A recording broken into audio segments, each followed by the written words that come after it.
Hi, my name is Bryan Lincoln. I'm passionate about audio drama, and I believe strongly in spatial audio as a means for truly immersive storytelling. So much so that I built a 714 home studio capable of mixing in Dolby Atmos.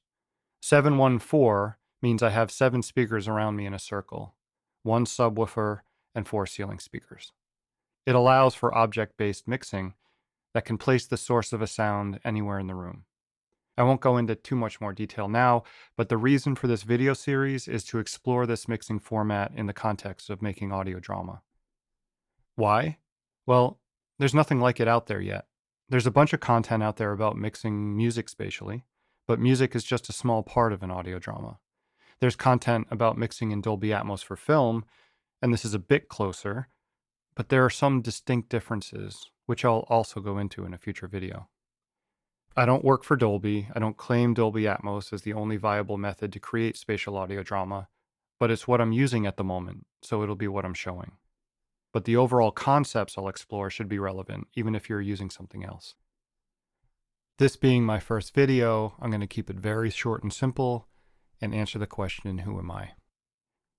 I am an audio producer with a background in physics.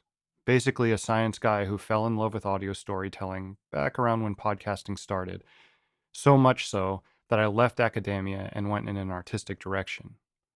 That journey eventually took me to LA, where I managed a recording studio and directed, engineered, and edited hundreds of audiobooks and got to work with incredible talent.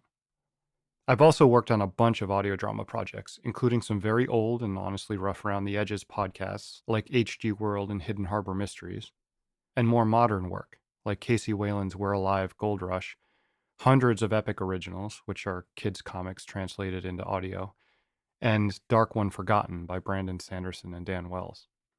None of this was spatial, but I mention it to say I've worked on audio drama in some form for about 15 years. I've put in my 10,000 hours, if you believe that talking point. I still do work regularly in audiobooks. Hit me up if you want to work with me in that arena. But my company has a long-term vision of producing original audio drama series.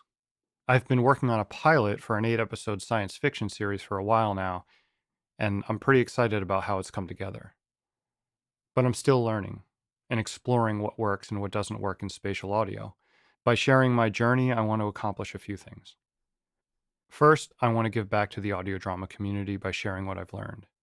Second, I want to demonstrate what spatial audio can do and get more people excited about listening to it. And third, I want to generate discussion so I can learn about how other people perceive this stuff. I'm self-taught, so I welcome feedback of all kinds. I'm not going to pretend I know everything. That's not how we learn. In other words, let's get better together. I'll be keeping my videos short and on topic. I value both my time and yours. Some example topics I've already planned are things like, what are the advantages of spatial audio? What are the disadvantages? How is mixing an audio drama different from mixing for film? Or, how well does a spatial mix translate to headphones? Or, what is loudness and how do I approach it in a spatial mix? Those are just the start, and we'll see where the journey takes us. In the meantime, please like and subscribe, and happy mixing.